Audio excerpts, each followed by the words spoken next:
Assalamualaikum dan salam sejahtera. Anda bersama saya Nazri Kahas sekali lagi dalam episod You Wartawan, program yang memberi peluang kepada anda untuk menjadi sebahagian daripada kami di Awani, apa yang kami panggil sebagai wartawan rakyat ataupun citizen journalist. Jadi kami akan bersiaran setiap malam 10 malam hingga Isnin hingga Jumaat, dan kami mengalu-alukan partisipasi anda dalam program ini, dan anda boleh hantarkan pendapat dan pandangan anda dalam melalui alamat dan juga nombor yang tertera di kaca TV anda sekarang. Jadi sebelum saya mulakan topik kita pada malam ini, saya ingin mengimbas sedikit tentang topik kita pada malam semalam, itu masalah tandas awam di Malaysia. Saya ingin bacakan sedikit SMS dan juga melalui Facebook yang dihantarkan oleh ramai penonton-penonton yang dihantar pada semalam, iaitu antaranya melalui SMS daripada Farshad Shah daripada Batu Wers. Toilet di Malaysia adalah sama seperti politik di Malaysia. Betul ke? Politik dengan toilet ni kotor. Okey, keduanya daripada Syafiq daripada Bangi. Jika dilihat dari aspek budaya dan konteks cuaca di negara kita, tandas dengan rekaan yang membenarkan pengudaran dan cahaya yang maksimum memasuki ruang tandas adalah rekaan yang terbaik buat masa kini. Contohnya di RNR Plus Highway misalnya. Contohnya melalui Facebook, laman Facebook saya banyak menerima pandangan-pandangan daripada anda. Kalau kita boleh lihat di skrin anda sekarang, antaranya daripada Farihat Syah yang katakan, buat dari emas pun, tapi kalau dasar pengotor memang tak boleh buat apa-apa. Antara itu mentaliti rakyat kita. Keduanya daripada Izzuan Azir, yang penting minded orang kita, jangan buang tisu, potong rokok, pad dalam toilet bowl, sila flush lepas guna, dan jangan cangkung atas mangkuk tandas dan sebagainya. Daripada Violet Blue, is the people and their mentality. Seterusnya daripada Ana Shuaib, isunya reka bentuk dan pendidikan. Dan last kali daripada Yang Farina, why not we have public forward places which can be given awards for cleanliness, jalan-jalan guna tandas bersih. Misalnya Awani can give a plaque to say that the tandas has won the right to put up the awards. Hopefully the public will ensure they keep the tandas in pristine condition. Maksudnya Awani jadi pengelola pada meletakkan plaque pada toilet-toilet yang bersih, dan orang boleh yakin dengan kebersihan tersebut.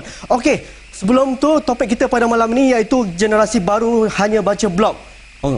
Besar topik itu. Jadi kita akan bersama tamu kita sebentar lagi, tetapi sebelum itu saya ingin mengatakan persepsi generasi baru terhadap media baru ni, media mainstream arus perdana ni, katakan berat sebelah, dikawal sangat, alat propaganda misalnya, informasi dan juga maklumat yang diberikan tiada credibility, dan juga tetapi media baru sebaliknya, betul ke tidak? Jadi kita lihat paparan pertama yang dikirimkan oleh Bob daripada Shah Alam berkenaan dengan topik ini untuk kita lebih memahami sedikit tentang topik kita pada malam ini. Silakan.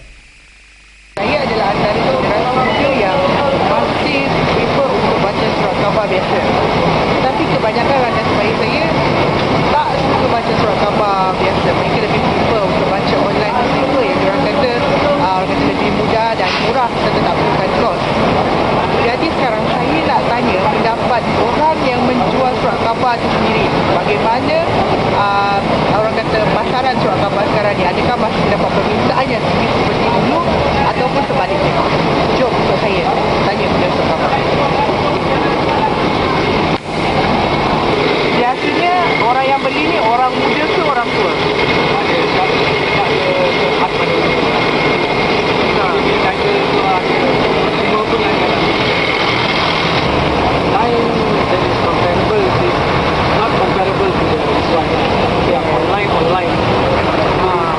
Personally, I go online also.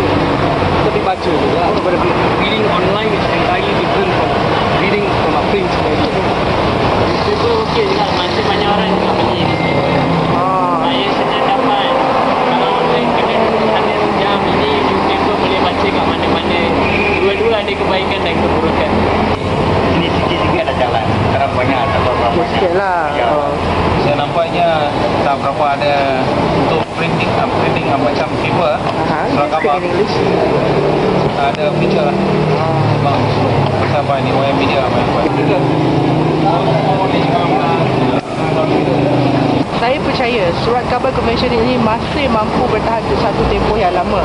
Cuma sekarang sama ada online ataupun print itu hanyalah pada mediumnya saja. Sedangkan fungsi dan kegunaan surat khabar itu untuk menyampaikan berita-berita semasa masih lagi sama. Okey, untuk menemani saya sepanjang program ini berlangsung, kita panggil sekali lagi Dr. Hassan Nasrullah. Silakan Doktor.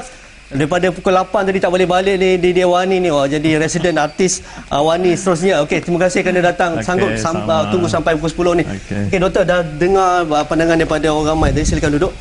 Pandangan tentang media baru ni. Dulu ada doktor buat sedikit kajian daripada Zentrum Studies kepercayaan orang muda terhadap media-media baru dan juga media arus perdana. Sedikit. Ada perbezaan ada 2009 ni. Saya rasa semakin bertambah dengan kemunculan gadget-gadget baru yang semakin meningkat, iaitu kalau kita tengok sekarang ini sudah pun menjadi suatu budaya kegilaan di kalangan remaja untuk memperolehi ataupun memiliki iPod, dan sekarang pun dengan ceritanya sudah ada ura-ura Maxis akan melancarkan kolaborasi dengan iPhone dan baru sebagainya. Sampai, Jadi kesemua ini akan memudahkan operasi Facebook, MySpace dan segala macam aplikasi-aplikasi yang kita sebut sebagai media baru berfungsi dalam kehidupan. Okey, itu ada perkembangan yang cukup sihat tentang media baru ni. Jadi kita lihat sekali satu lagi paparan yang dikirimkan oleh saudari Faiza daripada Kelana Jaya dan juga penonton kita di luar sana. Kita saksikan paparan ini.